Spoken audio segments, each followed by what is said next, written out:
Hola amigos, bienvenidos a esta edición de día sábado que, como saben los que visitan este programa, se dedica a otras cosas que no sean, salvo excepciones de la contingencia nacional o internacional, trato de temas.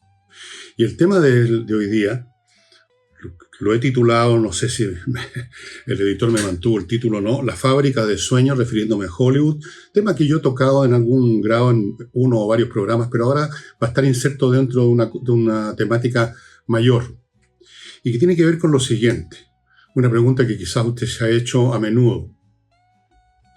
¿De dónde salen, cómo son producidas, quiénes las producen y cómo operan los valores, las ideas y las narrativas que en un momento dado predominan, a veces una sola y a veces varias en competencia, en una sociedad, en un momento histórico dado de esa sociedad? ¿De dónde aparecieron? ¿Quién inventó tal o cual idea?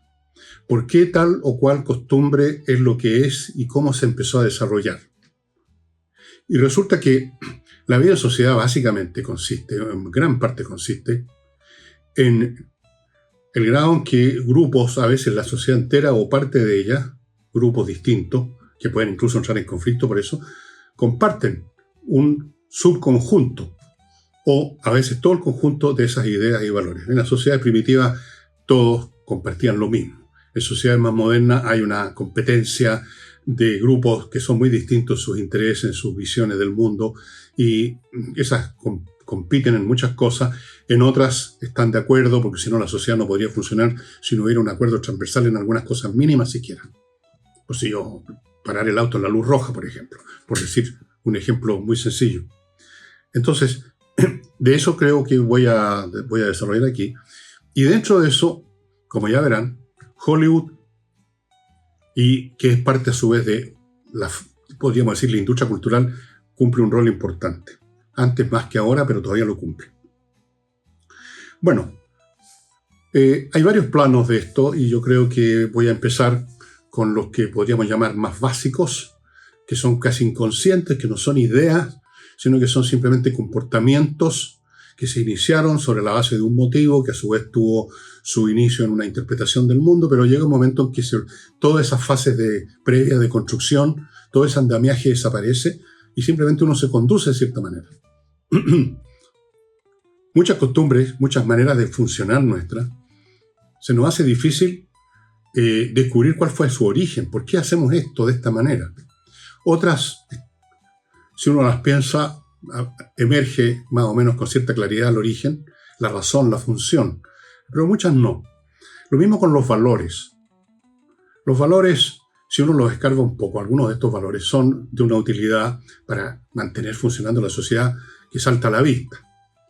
Pero no por eso uno no cumple con esos valores porque tenga plena conciencia todo el tiempo de que cumplen tal o cual función necesaria para mantener la sociedad. Uno simplemente acepta, por ejemplo, que es importante la familia, que uno tiene que preocuparse de su familia, como principio, aunque uno no pueda no hacerlo. Muchos no lo hacen, pero saben que existe como referente, aunque no lo cumplan. La familia, cuidar a los hijos, proteger a la mujer si usted es hombre, o ayudar a su marido, o lo que sea, como sea que se cooperen ahora los maridos y mujeres. Eso ha cambiado. Pero muy poca gente va a hacer el análisis de que eso es parte de una historia sociológica, una historia que tiene una razón de ser para el funcionamiento de la sociedad, tiene que haber un mecanismo para la procreación, para que se mantenga la especie, un mecanismo que en la forma de familia dificulta o elimina o reduce los conflictos por la competencia erótica por la misma mujer o por el mismo hombre. Hay una serie de mecanismos que los antropólogos han estudiado y que se notan más claramente porque son más sencillos. A veces son más sencillos, a veces más complicados en las sociedades más primitivas. Había una función institucional. Pero uno no está pensando en eso cuando dice, bueno, soy padre de familia y lo primero que tengo que hacer es mantener mi familia funcionando. No está pensando en todo este papel institucional que cumple la familia. Y con otros valores lo mismo. Otras costumbres o comportamientos determinados tienen una utilidad notoria e inmediata. Eso de pararse frente a la luz roja, no se necesita ser un genio para darse cuenta que si no hay esa disciplina, entonces simplemente se forma un taco instantáneo y nadie gana con eso. Entonces hay que ordenar el paso, primero esto, después esto y así, con la alternancia que dan las luces. Eso salta a la vista. Hay otras que no saltan a la vista. Hay otras incluso que son muy oscuras. Valores y costumbres que incluso si uno empieza a examinarlo, como ocurre yo creo con el de la familia, que es más o menos evidente, pero hay otros que no son tan evidentes. Uno dice, ¿por qué nos comportamos de esta manera? ¿Por qué es costumbre hacer esto de tal forma? O sea, ¿por qué es una costumbre este comportamiento? ¿Cómo se originó? Todos tienen un origen en alguna necesidad para el funcionamiento y preservación del orden social. Todos los valores. Si uno los escarba, algunos son más difíciles, insisto. Hay que cavar más profundamente. Pero se llega a un punto en que emergió una situación en una sociedad X, en un agregado humano, y esa situación tenía que resolverse de un modo conveniente para ese grupo, para la supervivencia, y ese comportamiento que, por así decirlo, en ese momento dado quizás tuvo un origen totalmente racional, esto es lo que hay que hacer, esto es lo que nos conviene. Después ya no se hace más ese análisis racional, sino que se convierte en un automatismo de comportamiento. Y eso se llama costumbre. Eso se llaman también valores, nuestra postura ante ciertas cosas. También resultan de lo que en algún momento se descubrió, se reveló como necesario. Esa revelación, ¿no?, a su vez es compleja, no necesariamente es alguien que dice, eureka, tenemos que hacer esto. Es un proceso que puede ser de acomodación gradual a lo largo de mucho tiempo. Hay un documental en alguna parte de internet, lo vi el otro día, muy interesante, que explica cómo se llegó a constituir esta especie de alianza o pacto que hay entre los hombres y los perros. ¿Cómo partió este asunto? Primero los perros no eran perros, eran lobos. Cómo algunos lobos comenzaron y algunos grupos de clanes primitivos empezaron a entrar en una relación no conflictiva con los lobos. Un proceso que tomó muchísimo tiempo, que tiene origen en conveniencias de los lobos por un lado y de los trogloditas o de los hombres de las cavernas por otro, pero fue un proceso lentísimo, gradual de acomodamiento mutuo, que tenía una razón funcional. Al final, el lobo, convertido ya en perro, en animal doméstico, obtenía seguridad y alimento garantizado. Y el hombre obtenía vigilancia de su ganado, compañía, etc. Pero ese proceso no fue un día que alguien dijo, en vez de estar peleando con los lobos, digamos, domestiquémoslos. No. Pero hay una razón muy racional que se puede producir a lo largo de mucho tiempo y que luego se olvida ese mecanismo, incluso quizás nunca se tuvo conciencia del mecanismo. Ese es el plano entonces de las costumbres y valores oficiales. Después tenemos un plano más consciente, generado explícitamente, voluntariamente, incluso por algunos individuos y no por la colectividad en sus interacciones entre sí con el medio ambiente. La creación de las leyendas y las narrativas. Las leyendas no salen solas, las crea alguien o varios.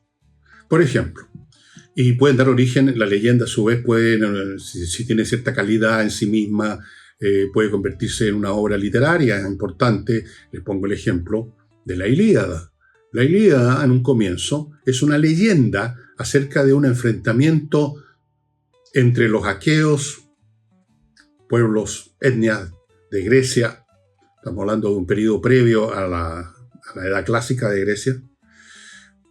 Y una ciudad que estaba en Asia Menor, ahora Turquía, llamada Troya.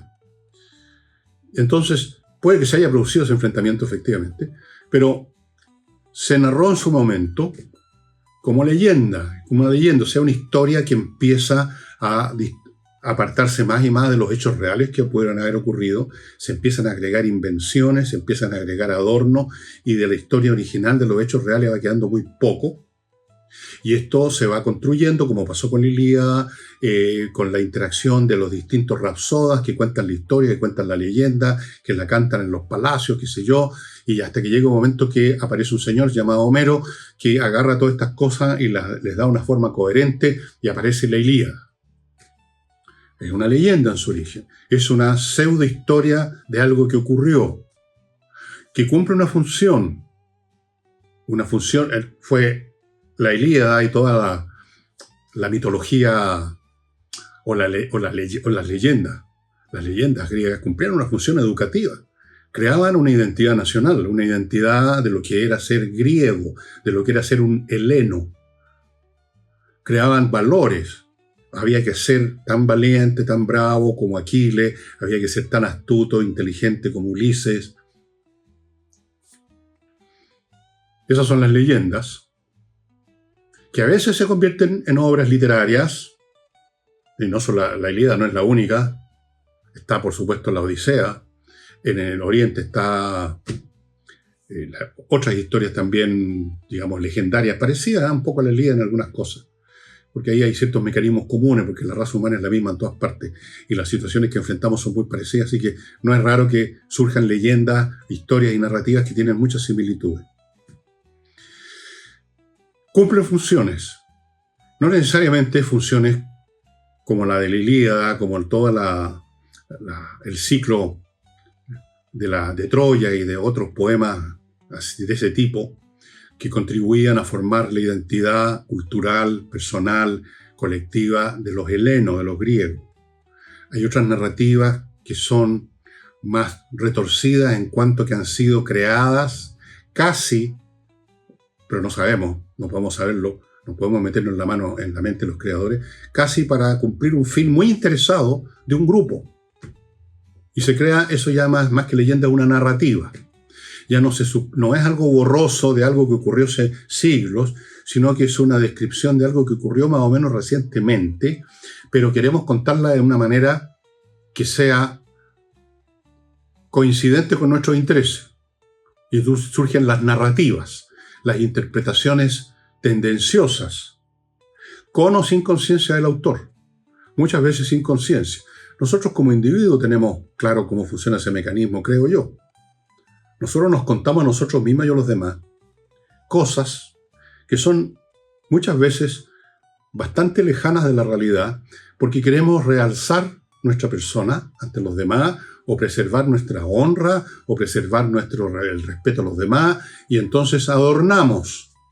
Y a veces llegamos al extremo, y ese extremo se llama mentir. O sea, simplemente ya no se adorna la verdad, sino que se la sustituye por la mentira.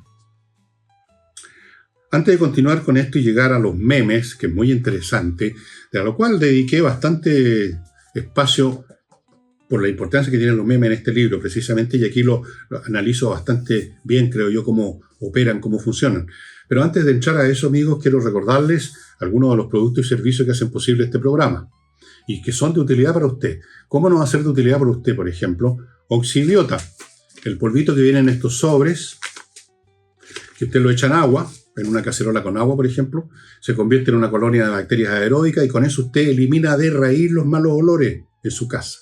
De raíz, no hay malos olores, no los tapa, los elimina. ¿Por qué? Porque estas bacterias donde usted virtió el producto, lo vaporizó en una superficie extensa como un jardín, por ejemplo, destruye las bacterias anaeróbicas, que son otras distintas, que inician la descomposición de la materia orgánica y ahí vienen los malos olores. Si no hay bacterias anaeróbicas, no hay descomposición. Si no hay descomposición, no hay malos olores. Esto va a la raíz del problema. Oxibiota.cl, ahí se obtiene. Amigos, muchos restaurantes, muchos casinos y muchas casas están usando este producto porque descubrieron la papa. Se acabaron los malos olores, punto. Sigo con el suplemento Vito. Esto es para sus mascotas. Es un suplemento alimenticio. Usted le echa una cucharadita en el plato donde le ponen los pellets, lo revuelve ahí, y su mascota va a estar asimilando también, aparte del pellet, suplementos minerales y vitamínicos que lo van a mantener en mucho mejor estado de salud. Y eso es súper importante para los que tenemos mascotas. Sabemos lo complicado y lo penoso que es cuando se enferma una mascota que no nos puede decir lo que le está pasando. Uno la ve en un rincón, botado, sin ganas de comer, con los ojos entelados. Y entonces vamos yendo al veterinario, que sale caro, complicado. Y además, si uno no los atiende rápido, en 3-4 días una mascota se muere. Degrada muy rápido su salud. Entonces, para evitar eso o disminuir esa posibilidad, este suplemento Vito, ¿dónde se compra? ¿Dónde se obtiene? En el sitio o en casi todas las mascoterías lo tienen. Sigo con Rettig y Greenberg. Rettig y Greenberg, Rettig y Greenberg, o Rettig y Greenberg, es un estudio jurídico especializado en el tema de las negligencias médicas. Si usted o algún familiar ha tenido problemas de salud, quizá incluso ha fallecido, porque hubo una clara negligencia médica, es decir, los médicos a cargo no hicieron uso del state of art de la medicina en ese momento para tratar ese problema de salud, sino que hicieron menos de lo que podían haber hecho. Eso es negligencia. Bueno, pónganse en manos de este estudio. Primero ellos van a ver si hay un caso sólido, si efectivamente fue una negligencia y no un error, que es cosa distinta. Y si lo hubo, van a hacer todas las medidas necesarias para que usted sea compensado, ya sea directamente por los responsables, y si no, llevar la cosa a un tribunal. Lo han hecho muchas veces, han sido exitosos y están a su disposición. Ojalá usted no lo necesite, que no pase nada en su familia, que no haya un caso de negligencia médica. Pero si llega a ocurrir, Rettig y Greenberg. Y termino este bloque con InsightChile.cl, una empresa dedicada a que usted lleve a cabo el mejor, más óptimo cumplimiento tributario. La tributación no es una sola, y el mecanismo o el camino para cumplir con ella es claro y es único. No, es complicado, se puede hacer bien, se puede hacer mal, se puede hacer mejor, se puede hacer peor, y ellos son expertos en optimizar esta carga fiscal que son los impuestos. Si usted tiene además problemas y ha caído en una situación irregular, lo ayudan a resolverlo, hacen un diagnóstico y una auditoría tributaria de cómo usted está enfrentando la situación en su empresa, y en todos los sentidos es realmente una gran ayuda, porque el tema de los impuestos es obligatorio, todos los años tenemos que declarar impuestos, pagar impuestos, etc., y es complejo. InsightChile.cl. Bueno, los memes, ¿qué son lo que memes? Que es un término que pocos conocen y que lo he usado en distintos programas, y que aquí, como digo, lo he usado abundantemente en un capítulo de este libro y he analizado qué son. Digamos que los memes son como los restos de un naufragio de una gran teoría o una gran narrativa. Esa gran teoría, esa gran narrativa se ha hundido, ha naufragado, en el sentido que se ha olvidado, que ha caído en el descrédito, que ya nadie le da mucha pelota y se hunde. Pero como ocurre con los naufragios, quedan restos flotando, fragmentos. Un salvavidas por acá, unos palos por allá, una puerta por acá. Bueno, esos fragmentos son los memes. Fragmentos de una idea, de una teoría, de una narrativa, de una leyenda. Fragmentos que, por lo tanto, son elementos muy simples, pero que por eso circulan muy fácilmente. Por ejemplo, del marxismo, una tremenda teoría, que los propios que se declaran marxistas rara vez la conocen porque nunca la han estudiado. Son marxistas, así como algunos se declaran cristianos y no saben ni cómo se reza el Dios te salve María. Bueno, se hundió. No tiene mayor crédito realmente en el mundo académico el marxismo, salvo para algunos porfiados, digamos, que se quedaron pegados, que no progresaron intelectualmente y se quedaron pegados en lo que los deslumbró a los 18 años. Bueno, pero de ese naufragio quedaron cosas flotando, y son las que circulan ahora, por ejemplo, con mucha abundancia. Son parte muy constitutiva del pensamiento, si podemos así llamarlo, woke, de las doctrinas progresistas. Son pequeños fragmentos. Todo lo que puede haber dicho Marx sobre la justicia queda reducido a una frase que dice que más o menos supone que la justicia es equivalente a la igualdad. Y si hay alguna desigualdad, que hay una injusticia. Ese es un meme. El meme, por ejemplo, que a veces puede ser simplemente una frase, ultraderecha. A usted le parece que ese tipo no es de izquierda, no es progresista, no es woke, entonces automáticamente está circulando el meme que dice entonces usted es de ultraderecha. O usted es fascista. Hay otros memes más complejos, que son 2 o 3 palabras pegadas, y pegadas con moco, podríamos decir, pero que funcionan, que impregnan la mente de la gente que, digamos, que no pone mucho cuidado en estas cosas, que no dedica mucho tiempo a pensar o a estudiar o a leer. Entonces los memes le simplifican la vida, son como una aspirina intelectual. Circulan por millones, en todo orden de cosas, no solamente en política. Hay memes sobre la educación, sobre la política, sobre los sexos, frases hechas, el cuerpo es mío, yo hago lo que quiero con él, por lo tanto aborto. Eso es otro meme, por ejemplo. No hay una teoría, un estudio, una cosa, sino que alguien dijo, Yo soy dueña de mi cuerpo y hago lo que quiero con él. Ah, que suena bien eso. Entonces yo voy a decir lo mismo. Eso es un meme. Un meme. Y ahora llegamos, amigos míos, a estos memes. Pueden tomar, por ejemplo, la forma física del grafiti, del grafito o graffiti. Lo que usted ve en un muro.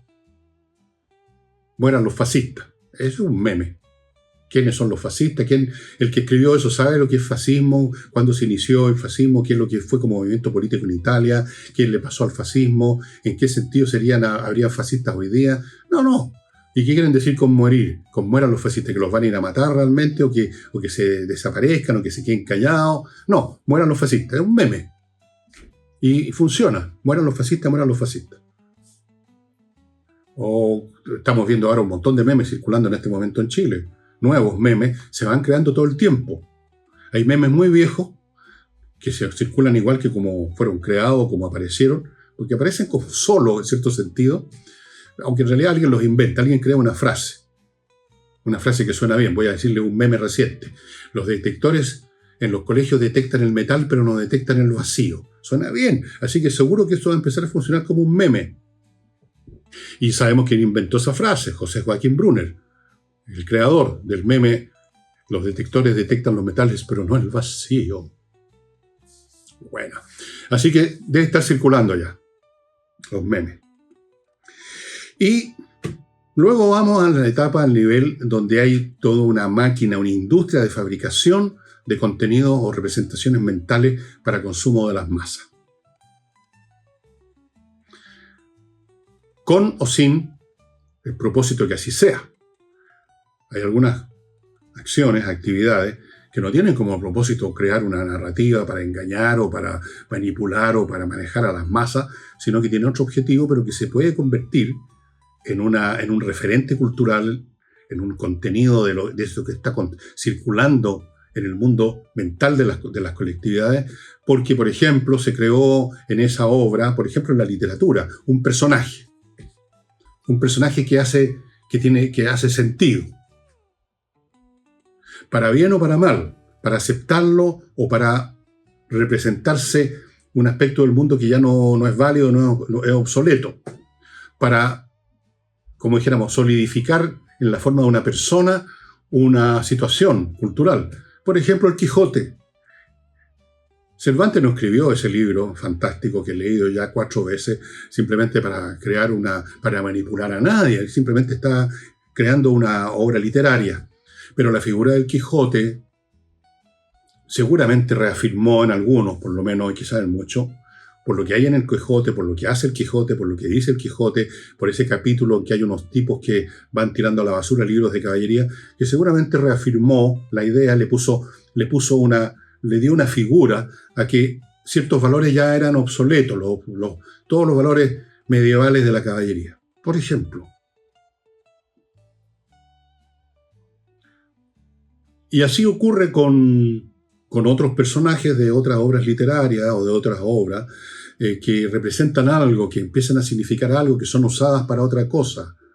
Por ejemplo, en música, el 4º movimiento de la Sinfonía Coral de Beethoven termina con un coro que canta eso de Freunde y toda esa cosa, y se ha convertido como en el himno de las personas bien pensantes, de las personas de corazón amplio. Somos todos hermanos, somos todos fraternos. ¿Ustedes creen que tenía ese objetivo Beethoven? No creo, tal vez, pero es parte de una sinfonía muy hermosa. El 4º movimiento yo no lo tolero. Los primeros 3 movimientos son muy interesantes, son muy hermosos. Él estaba componiendo una sinfonía, no estaba componiendo un meme musical. Pero se convirtió esa parte, ese cuarto movimiento en un meme musical representativo de ciertos valores. Y no hay evento amoroso de que congregue a la gente, un evento transversal, un evento buena onda, en que no se cante el Freud de Beethoven, digamos.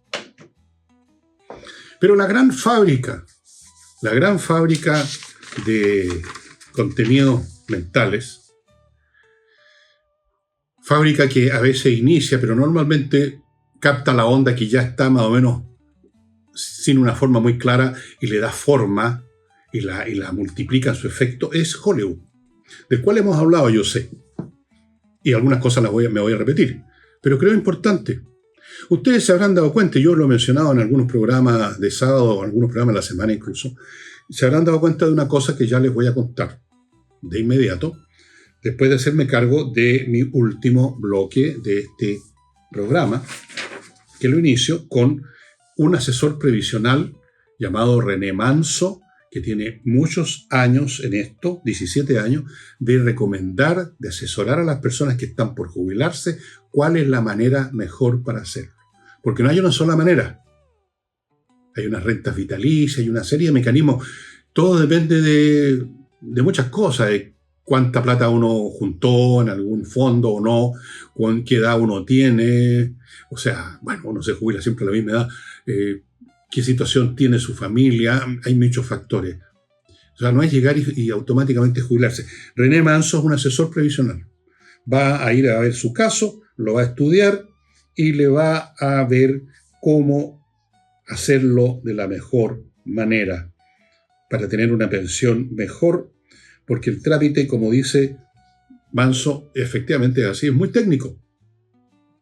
Y ahí es donde uno se puede enredar y terminar con una pensión inferior a lo que pudo haber sido.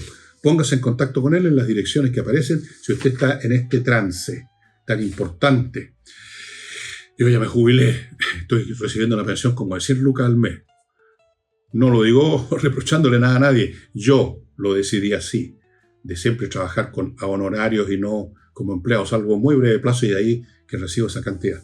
Bueno, sigo con el arquitecto Diego Sándor, que lo está esperando en la región de los lagos. Si usted quiere construir allá, cambiar su modo de vida, ¿para qué le digo lo que son los diseños? Porque usted los está viendo, los ha visto muchas veces de este arquitecto Diego Sándor.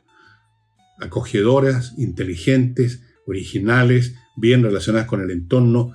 Es otra cosa, amigo. Además remodela. Si usted quiere remodelar una casa, él le va a poner esa dosis extrema, extra de interés urbanístico y arquitectónico. Sigo con La Bollería, una empresa que se dedica a fabricar pasteles y tortas, a crear, a cocinar. No sé, fabricar no suena muy adecuado para la cocina, pero que además atiende banquetes, son también banqueteros y son excelentes. O sea, la calidad de lo que hacen, de la comida que ofrecen en los banquetes de primera, yo la conozco, la he probado, igual que los pasteles y los dulces. Si usted está organizando un banquete o un almuerzo muy grande, un evento que sobrepasa sus capacidades culinarias o su ánimo, su capacidad de trabajo para preparar 40 o 50 platos, póngase en contacto con La Bollería, o sea, Instagram, @labolleriapiric.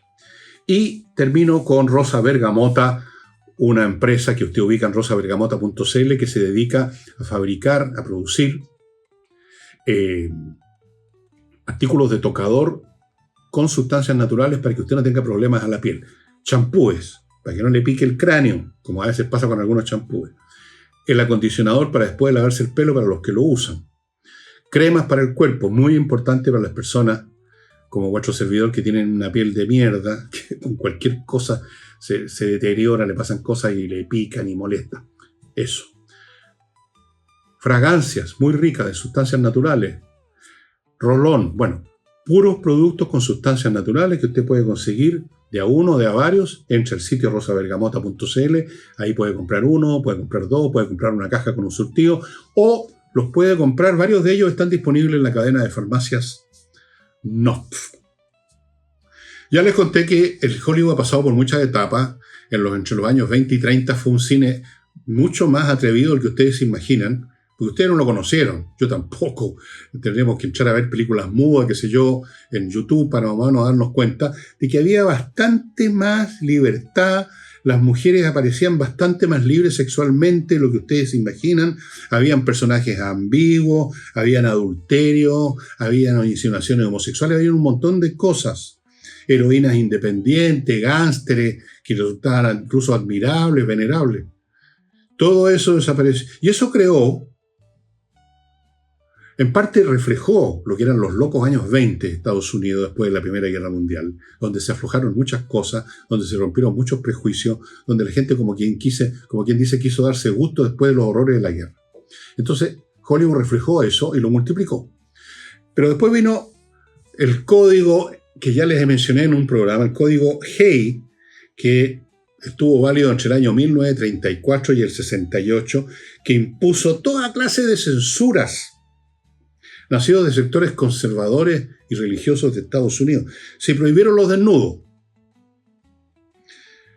Se prohibió que se hablara o se tocara ni siquiera a 1 kilómetro de distancia la homosexualidad, el mestizaje, que hubieran palabras feas, garabatos, blasfemias, escenas sexuales explícitas absolutamente prohibidas, violencia excesiva también, el consumo de droga, el aborto, todo lo que pudiera, lo que ellos decían, rebajar la moral de la gente.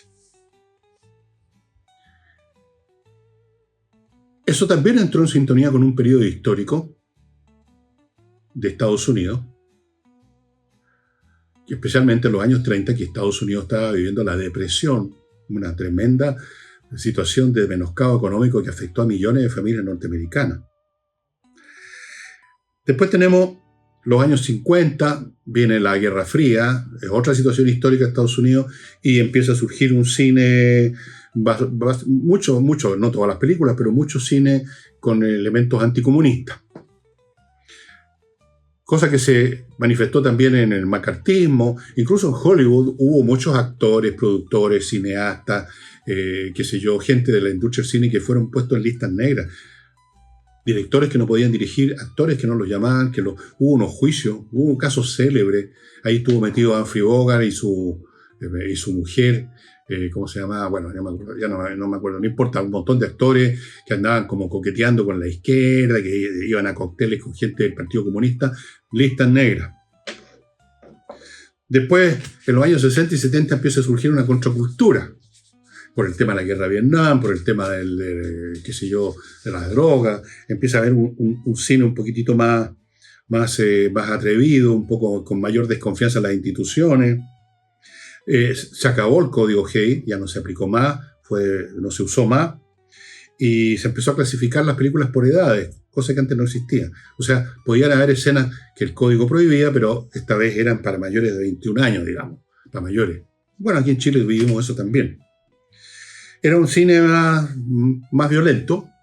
Empiezan a verse escenas más violentas en el cine, en los baleos, por ejemplo, en las películas de vaqueros en los años 40, los muertos morían, digamos, los que recibían un balazo con una camisa blanca, no se les veía ni una gota de sangre, morían como recién salidos de la lavandería. Todo era impecable, era limpio, hasta morir era limpio, aunque fuera balazo.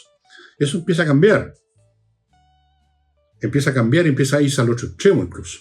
Yo recuerdo una película de vaquero que se llamaba La Pandilla Salvaje, una película de Peckinpah, un experto en violencia, donde los chorros de sangre ya eran grotescos. Bueno, es un cine más violento. Los héroes ya no eran el jovencito perfecto con el sombrerito blanco, el cutis bien afeitadito, empezaron a salir unos tipos transpirados. Acuérdense las películas italianas de vaqueros, los spaghetti western, todos sucios, cochinos, hediondos. Entonces, y los héroes, los personajes de las películas ya no soy simplemente el niño, el jovencito bueno. Empiezan a ser de repente delincuentes, enfermos mentales, inadaptados, rebeldes. Otra sociedad que la refleja Hollywood. Hollywood está siempre orientado, tiene una brújula infalible para ello, que es dónde está el mercado, dónde están los boletos comprados, dónde está la plata. Entonces la gente está en esta onda, cambiamos la onda. Así, fríamente. Bueno, ese fue el cine de películas como Bonnie and Clyde, ¿se acuerdan? La escena final en que los acribillan a tiro en cámara lenta, se veía como les entraban las balas y las camisas saltaban en pedazos. Bueno, eso no se hacía antes. Taxi Driver, muy violenta película. Easy Rider, una película que no hay violencia, hay sexo, hay decadencia, una excelente película, dicho sea de paso. Entonces, ¿y ahora qué vemos? Voy a saltarme algunas etapas intermedias que más o menos van en la misma dirección de ir aflojando, de ir terminando con ese cine más bien pacato, del jovencito, de los malos y los buenos, claramente, el bien siempre triunfa, empieza a surgir otro cine. Y tenemos ahora una situación en que si usted entra a las plataformas que ofrecen seriales o series de televisión, y yo diría que 2/3 de ellas, las heroínas, son las que mandan, no los hombres, las mujeres. La mujer es la heroína, la mujer es la superwoman, la mujer es la jefa de la policía, la mujer es que descubre los crímenes, la mujer, la mujer, la mujer. ¿Por qué? Por el nuevo movimiento, por la nueva situación que se vive cultural, en el sentido que las mujeres han adquirido mayor protagonismo, están más presentes en las comunicaciones, se han desarrollado posturas incluso bastante agresivas de algunos grupos de mujeres en lo relacionado con el aborto y otras situaciones. Hay cambios en el tema, en la visión, por lo menos para algunos grupos de la sociedad, no para todos, sobre las sexualidades. Bueno, entonces ahí hay un mercado. Atiza, dijo Hollywood. Parece que la mitad de la población de cualquier país son mujeres, están de moda las mujeres, el protagonismo de las mujeres, así que vamos metiendo heroínas mujeres. Y a veces se les pasa un poco la mano, claro. Aparecen unas heroínas mujeres que le pegan a 50 tipos más grandes que ellas, lo cual es un poquito difícil, pero he ahí Hollywood metiendo mujeres, y no solo eso. El protagonismo, por ejemplo, de etnias que antes ni aparecían en las películas. Los negros. ¿Se acuerdan ustedes de la película, esta famosa película de Humphrey Bogart, Casablanca? Aparece un negro que es el que toca el piano, ¿se acuerdan? Pero ¿qué es lo que es el negro que toca el piano? Y eso que fue una película atrevida para su época. El negro que toca el piano es un empleado de Humphrey Bogart. El protagonista es Humphrey Bogart y la niña que estaban enamorados, y el esposo de la niña, y unos oficiales alemanes y un oficial francés.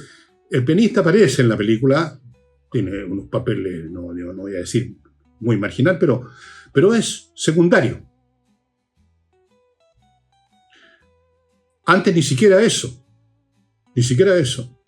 Ahora ustedes ven que el negro que en películas de los años 60 empezaba a aparecer como el compañero del policía, del jovencito blanco, de Clint Eastwood, digamos.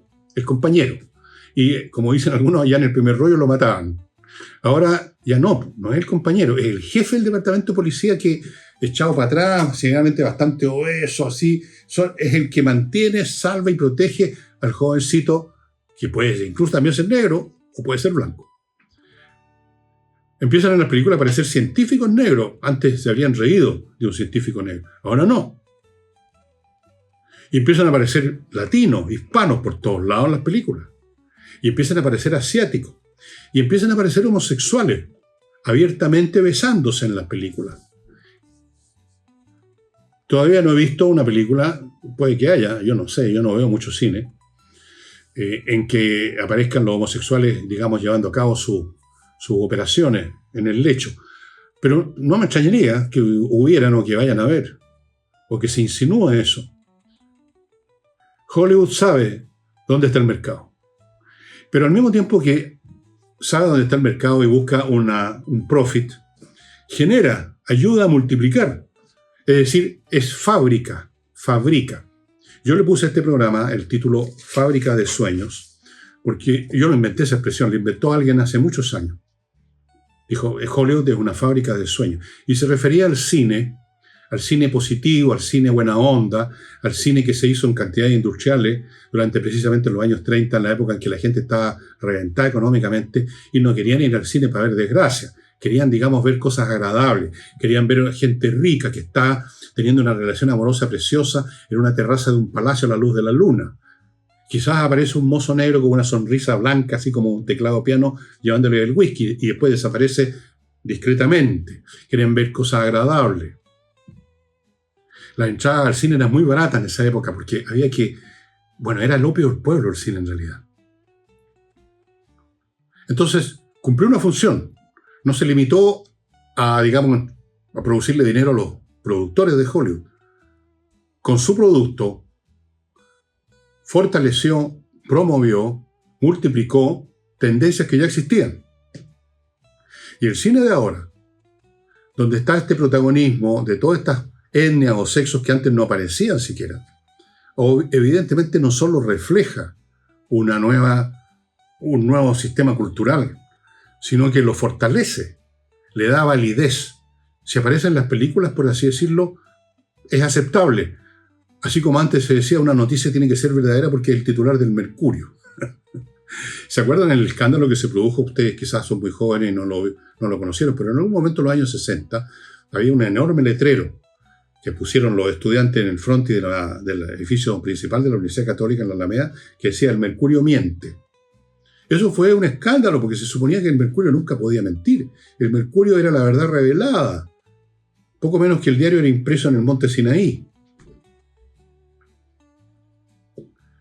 Entonces, estas fábricas, ya sea fábricas de noticias, que se me está yendo, por supuesto, todo el sistema, no solo la literatura y el cine, sino que los medios de prensa en general, los de comunicación, también no solo reflejan y se ponen en sintonía con lo que impera por una razón de mercado, sino que ayudan a promover y a multiplicar y a fortalecer los determinados contenidos culturales que ellos querían usar meramente por una razón de mercado, de supervivencia. Aquí en Chile lo vimos. Cuando se produjo la insurrección del año 19, la izquierda inventó esto del estallido social. ¿Y qué hizo la prensa? Se sumaron en masa a la mitología del estallido social por miedo a que no fueran a quemarles el diario. Todo el estallido, hasta el día de hoy. El estallido social, ahí tienen un meme a propósito, el estallido social, que circula y sigue circulando sin ninguna reflexión de parte de los consumidores de ese meme. El estallido social, y sobre la base del estallido social de ese meme se afirman otros memes y terminan afirmándose hasta posturas políticas completas. Y los medios de prensa ayudaron a fortalecer, a darle curso legal, llamémoslo así, a ese meme. Absolutamente opuesto a la realidad de lo que fue, como yo lo demostré, creo, claramente en mi libro Insurrección. Ahí está argumentado y con datos que ese asunto nunca fue un estallido, una cosa que de repente salió la gente enojada a las calles a reclamar contra el modelo neoliberal. No, eso no fue así. Creer eso es el colmo de idiotez. Pero se instaló como meme. Y ayudaron a instalarlo en los medios de prensa. Y no me extrañaría que se hagan películas sobre esto, que creo que ya se ha hecho alguna, que directa o indirectamente acepta ese meme como real, como cosa real, como un reflejo de la realidad. Y no era, es una mentira. Esa creída, digamos, creada y creída así conscientemente. Bueno, es muy interesante, volviendo a Hollywood, es muy interesante porque cuando uno va comparando, cuando uno hace este ejercicio, por ejemplo, de pasar por YouTube y empezar a ver películas de estas distintas décadas y ver cómo cambian los papeles, cómo se ve el papel de lo que es un hombre, el hombre decente, y la mujer decente. La mujer decente de los años 50 no se sentaba siquiera al borde de la cama. La mujer común y corriente de las películas de ahora la vemos fornicando a destajo, así con besuqueo y saltos y movimientos a la vista y paciencia de los espectadores. Y nadie se escandaliza. Yo no me escandalizo tampoco. Me importa un huevo que ver o no ver esa escena. Se convirtió en una... O sea, nadie va a decir, oye, esa mujer es una prostituta. No. Ahí está. Es una parte de la película, tienen una relación, el jovencito y la jovencita, digamos, y tienen sexo. ¿Cómo cambian, no? Los papeles. Y Hollywood refleja eso y lo fortalece. Porque al verlo, usted dice, bueno, esto es la norma, esto está bien. O sea, ¿cuál es el problema? Yo recuerdo cómo el cine que yo vi de niño, vi mucho cine, era la gran entretención de masa que uno tenía fuera de la casa, era dos cosas, o ir al estadio o ir al cine. Bueno, en el cine, en los rotativos, vimos millones de películas, y yo me acuerdo que los personajes que aparecían, por ejemplo, en las famosas películas de vaquero, que había millones de películas de vaquero, era uno de los géneros más populares. El jovencito servía de referente de conducta, y uno veía después cuando volvía a clase el día lunes en el colegio, y varios habían visto la misma película en el set rotativo, uno veía de repente gestos, movimientos y cuestiones que estaban imitados del personaje de la película. Yo tuve un amigo, ya fallecido, como casi todos mis amigos han ido falleciendo todos, soy sobreviviente del lote, que después de ver las películas de James Bond, Además que era un tipo bien encachado, así buen mozón, y también tenía un estilo, y que poco menos que salía diciendo Bond, James Bond. Y muchas personas inconscientemente adoptaron ciertos aires de ese James Bond de esa época, que es muy distinto al James Bond de ahora.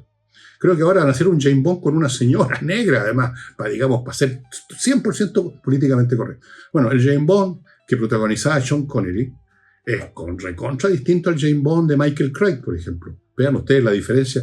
El Craig de repente hasta se pone a lloriquear. Está lleno de sensibilidad y vacilaciones. El James Bond de Sean Connery era un tipo de un cinismo, de una cara de palo, pero absoluta.